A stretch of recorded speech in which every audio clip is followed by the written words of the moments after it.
नमस्कार, आप देख रहे हैं जोहार झारखंड। मैं हूं आपके साथ विभा उपाध्याय। केंद्रीय सड़क परिवहन मंत्री नितिन गडकरी ने झारखंड के सीएम हेमंत सोरेन को पत्र लिखा है। गडकरी ने पत्र में सड़क निर्माण से जुड़ी बाधाओं का जिक्र किया, साथ ही इन समस्याओं का समाधान निकालने की भी बात कही। केंद्रीय सड़क परिवहन और राजमार्ग मंत्री नितिन गडकरी ने सीएम हेमंत सोरेन को पत्र लिखा है। पत्र में नितिन गडकरी ने झारखंड में राष्ट्रीय राजमार्गों के विकास में तेजी लाने के लिए सहयोग के लिए आभार जताया है। साथ ही सड़क निर्माण में आ रही बाधाओं का भी जिक्र किया है। पत्र में उन्होंने भूमि अधिग्रहण और फॉरेस्ट क्लियरेंस जैसे मुद्दों को तेजी से सुलझाने पर जोर दिया है। नितिन गडकरी ने कहा कि इन रुकावटों के कारण कई प्रमुख सड़क परियोजनाएं समय पर पूरी नहीं हो पा रही हैं। नितिन गडकरी ने कहा कि राज्य के मुख्य सचिव और सीनियर अधिकारियों को जरूरी निर्देश भी दें ताकि विकास परियोजनाएं प्रभावित न हो। नितिन गडकरी ने सीएम से व्यक्तिगत पहल करने का भी अनुरोध किया है। नितिन गडकरी ने NHAI और विभिन्न हाईवे परियोजनाओं को गति प्रदान करने को लेकर सहयोग मांगा है। इधर नितिन गडकरी के पत्र को लेकर सियासत भी गर्मा गई। जेएमएम ने हाईवे प्रोजेक्ट में देरी की अलग अलग वजह गिना दिए। वहीं बीजेपी का कहना है कि राज्य में ज्यादातर केंद्रीय योजनाएं दम तोड़ रही हैं। दरअसल झारखंड में 15 हाईवे परियोजनाएं फॉरेस्ट क्लियरेंस की अड़चनों की वजह से अटकी हुई है। इन परियोजनाओं की कुल लागत 21,690 करोड़ रुपए है। 588 किलोमीटर लंबी सड़कों में से 172 किलोमीटर पर फॉरेस्ट क्लियरेंस का पेच फंसा हुआ है। इसके साथ ही कई नई सड़क परियोजनाएं भी अटकी हैं। केंद्रीय मंत्री ने इन मुद्दों को तत्काल सुलझाने का आग्रह करते हुए राज्य सरकार से इन परियोजनाओं को समय पर पूरा करने के लिए सक्रिय कदम उठाने की अपील की है। न्यूज़ 18 के लिए रांची से संवाददाता संजय कुमार सिन्हा की रिपोर्ट। तो रांची बीजेपी ऑफिस में संगठन पर्व की प्रदेश स्तरीय बैठक हुई, जिसमें बीजेपी सदस्यता अभियान पर चर्चा की गई। साल 2024 से लेकर 2030 तक झारखंड में बीजेपी सदस्यता अभियान के तहत 60 लाख नए सदस्य बनाने का लक्ष्य रखा गया है। झारखंड में बड़ी संख्या में लोगों को सदस्यता अभियान से जोड़कर संगठन को मजबूत करने की दिशा में काम किया जाएगा। इसे लेकर बूथ स्तर तक कार्यकर्ताओं को तैयार किया जा रहा है। 22 दिसंबर से 14 जनवरी तक चलने वाले इस सदस्यता अभियान में कैंप लगाकर सदस्यों को जोड़ने का काम किया जाएगा। बैठक में प्रदेश अध्यक्ष बाबूलाल मरांडी, संगठन महामंत्री कर्मवीर सिंह और कार्यकारी अध्यक्ष रविंद्र राय के साथ झारखंड के 24 जिलों से आए मंडल अध्यक्ष भी शामिल हुए। अभियान पर व्यापक चर्चा हुई, इसको गति प्रदान कैसे किया जाए। इस संदर्भ में माननीय प्रदेश अध्यक्ष जी, अपने कार्यकारी अध्यक्ष जी और संगठन महामंत्री जी का मार्गदर्शन हुआ। सभी लोग शामिल हुए और एक स्वर से इस बात का निर्णय लिया गया कि सदस्यता अभियान को हमको अंतिम लक्ष्य तक पहुंचाना है। और इस दृष्टि से सदस्यता अभियान 22 दिसंबर से जो प्रारंभ है यह 14 जनवरी तक चलेगा। बीजेपी के सांगठनिक चुनाव पर कांग्रेस ने चुटकी जरूर ली। प्रदेश कांग्रेस के महासचिव राकेश सिन्हा ने कहा कि बीजेपी से अब युवा जुड़ने नहीं जा रहे। भारतीय जनता पार्टी युवाओं को छोड़ रही है, युवाओं से दूर भाग रही है, क्योंकि अब युवा भारतीय जनता पार्टी से दूर भाग रहे हैं। इन 11 सालों के शासनकाल में युवा यह समझ चुका है कि भारतीय जनता पार्टी युवाओं को सिर्फ छलने का, ठगने का और साजिश रचने का युवाओं के साथ काम करती है। इसलिए अब युवा उनसे जुड़ नहीं रहे हैं। महागठबंधन के तहत जेएमएम भी बिहार विधानसभा का चुनाव लड़ेगी। जेएमएम की बिहार राज्य इकाई ने केंद्रीय नेतृत्व से बिहार में कम से कम 12 सीटों पर चुनाव लड़ने की मांग रखी है। पार्टी के महासचिव विनोद पांडे ने कहा कि झारखंड से सटे बिहार के सीमावर्ती जिलों में जेएमएम की पकड़ है और पार्टी पहले भी इन क्षेत्रों में चुनाव लड़ती रही है। सटे हुए बिहार के जो क्षेत्र हैं वहां पर हम अपनी मजबूती पहले भी दिखा चुके हैं और उन सारे जगहों पर हम लोग चुनाव लड़ने की तैयारी कर रहे हैं। कमेटी है वहां पर, बिहार की जो कमेटी है उस कमेटी के तरफ से जो प्रस्ताव आए हैं कि कम से कम 12 सीटों पर हम लोगों को चुनाव लड़ना चाहिए। झारखंड पुलिस के लिए साल 2024 उपलब्धियों से भरा हुआ रहा। आईजी अभियान एवी होमकर, सीआईडी आईजी असीम विक्रांत मिंज और डीआईजी कार्मिक नौशाद आलम ने झारखंड पुलिस मुख्यालय में एक प्रेस कॉन्फ्रेंस कर झारखंड पुलिस की उपलब्धियों को गिनाया। साल 2024 में कुल 244 नक्सलियों को गिरफ्तार किया गया।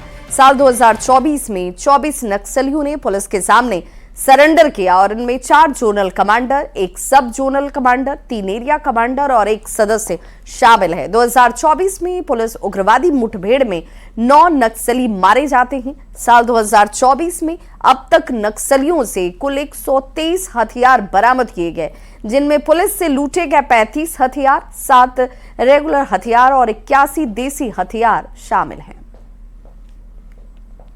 पीरियड में 2024 में कुल 9 माओवादी जो है पुलिस के साथ मुठभेड़ में मारे गए, जिसमें अगर हम कहेंगे कि जैसा आप जानते हैं कि चाईबासा एक अभी जो मेन क्षेत्र जहां पे हमारा माओवादियों का प्रेजेंस है और एकमात्र वो क्षेत्र है जहां पे एक तरीके से माओवादी सिमट गए हैं, उस क्षेत्र में जो पुलिस के द्वारा और सीआरपीएफ के द्वारा जो सघन अभियान चलाया जा रहा है उसमें बड़ी सफलता हमें प्राप्त हुई थी, जिसमें कि एक ही मुठभेड़ में उनके कई सारे शीर्षस्थ नेता मारे गए थे, जिसमें मुख्य रूप से सिंगराय या उर्फ मनोज जो कि जोनल कमांडर था और कांडे होनहागा ये सब जोनल कमांडर था, 5 लाख का इनामी था। ये सभी आईडी एक्सपर्ट्स माने जाते थे। इसके साथ साथ बुधराम मुंडा ये भी मारा गया था।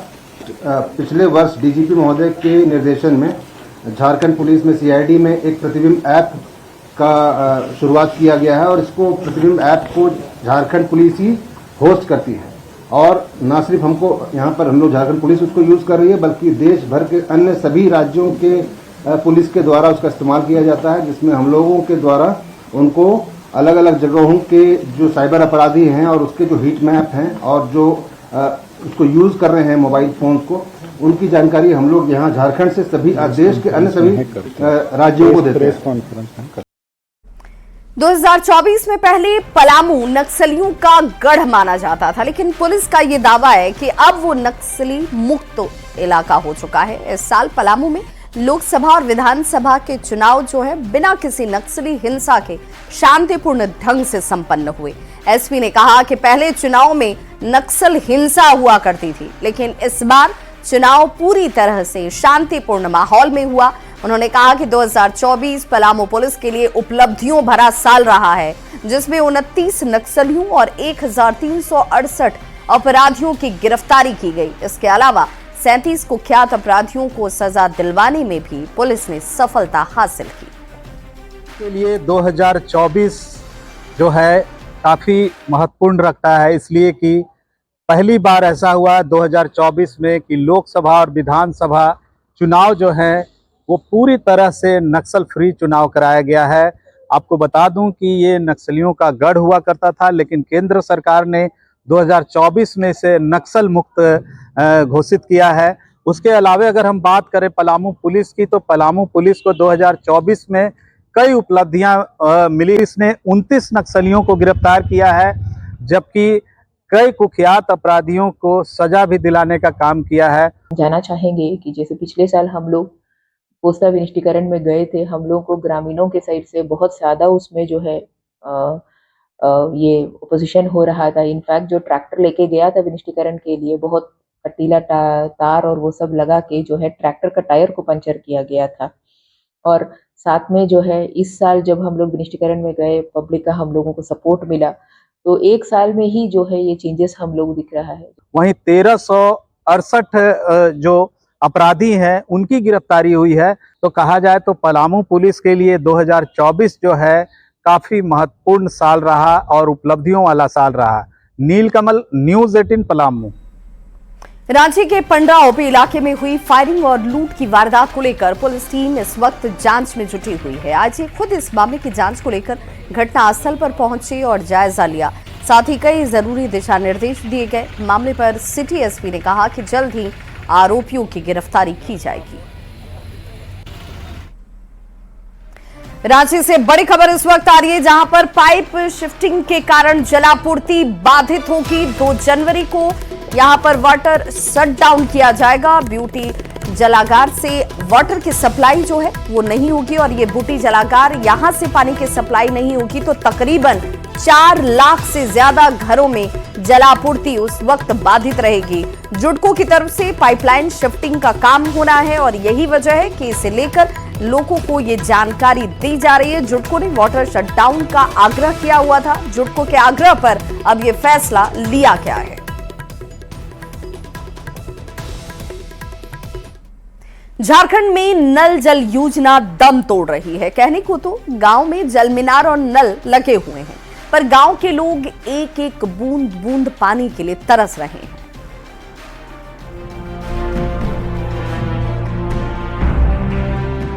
ये है कांके प्रखंड का सोसो गांव। इस गांव में जल मीनार है, नल भी है, पर इनमें पानी की एक बूंद भी नहीं है। गांव की महिलाओं ने बताया कि इसी साल मार्च में ये नल लगाए गए थे। 3 महीने पानी भी आया, पर मई में नल खराब हो गए। अब इन महिलाओं को अपनी प्यास बुझाने के लिए काफी दूर जाना पड़ता है, क्योंकि हम लोग को बहुत दिक्कत होता है पानी का। यहाँ बहुत हम लोग को दूर से लाना पड़ता है, और एक जगह है तो वहाँ पर छाया पड़ जाता है। जब नल खराब हुए तो गांव वालों ने ठेकेदार को फोन किया ताकि मरम्मती हो सके, पर वो फोन नहीं उठाता। करते हैं तो उठाता है, फिर भी वो बोलता है कि आ रहे यार, आबे नहीं करता तो हम लोग क्या करेंगे, आप ही बताइए।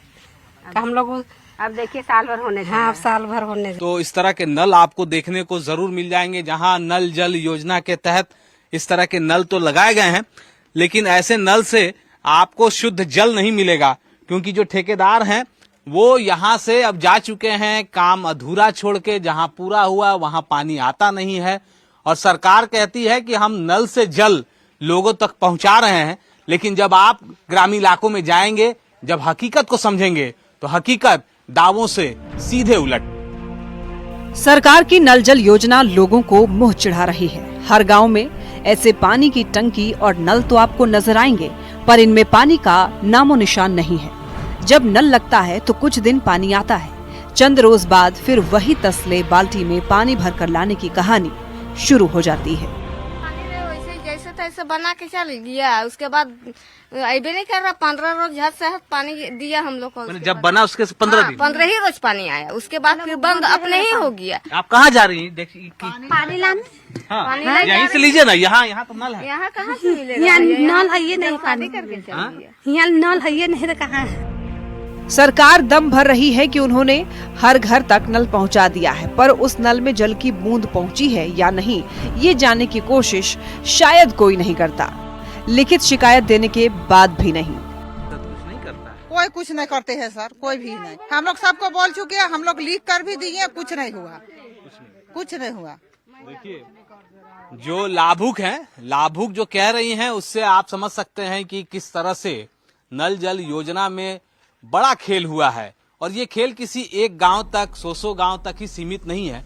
बहुत सारे ऐसे गांव हैं जहां आप जाएंगे तो योजना का आकार और प्रकार तो दिख जाएगा, लेकिन योजना का लाभ लोगों तक नहीं पहुंच रहा है। रांची संवाददाता अविनाश कुमार की रिपोर्ट।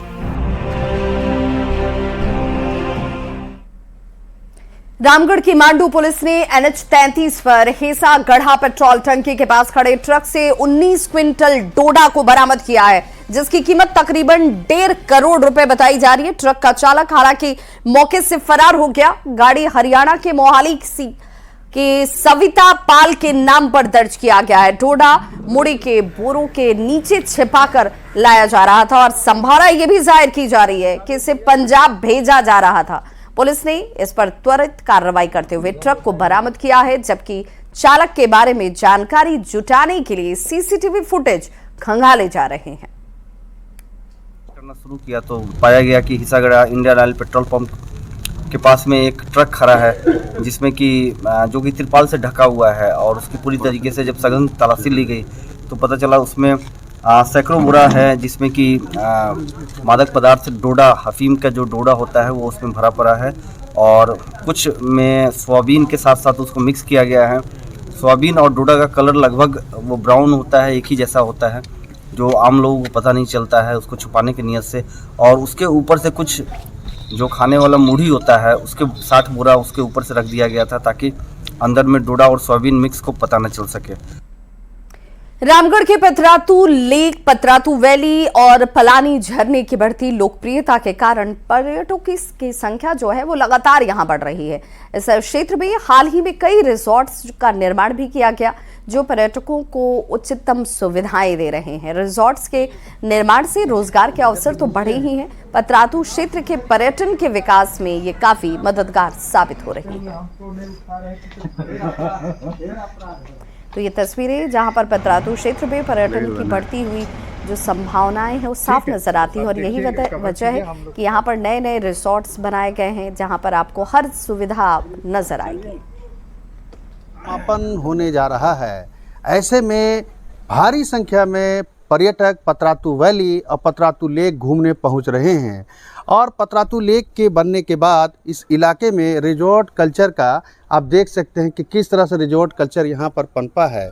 एक रिजॉर्ट है जो सीधे पतरातू वैली के ठीक नीचे बना हुआ है और यहाँ आप देख सकते हैं स्विमिंग पूल है, कॉटेज है और ये ठीक नदी के बगल में काफ़ी खूबसूरत है। देख सकते हैं पतरातू वैली का नज़ारा यहाँ से, पतरातू वैली ठीक इसके ऊपर में है और इस तरह के कई रिजॉर्ट जो हैं पतरातू लेक और वैली बनने के बाद जो है यहाँ डेवलप हुए हैं। सर यहाँ पे रिजॉर्ट्स कल्चर का ओपनिंग होते ही हमें लग रहा है सर यहाँ पे दूर देश विदेशों से भी सैलानियाँ आने लगे हैं और यहाँ पे हम लोग रुकने की सुविधा देते हैं, प्लस बॉनफायर वगैरह अवेलेबल करवाते हैं।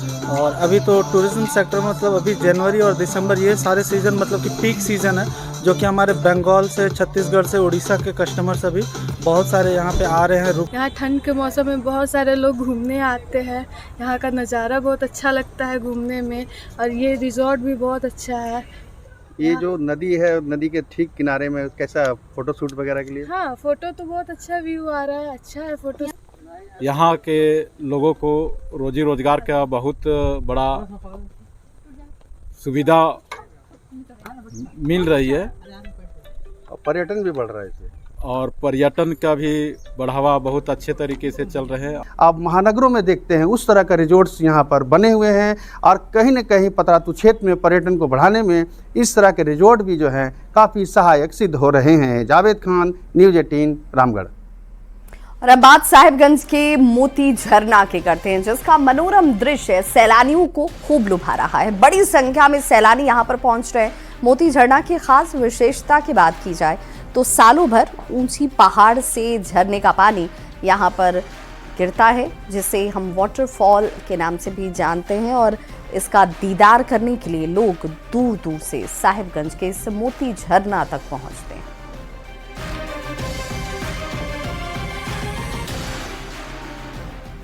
तो इस बुलेटिन में बस इतना ही, लेकिन न्यूज़ 18 बिहार झारखंड पर खबरों का सिलसिला लगातार जारी है।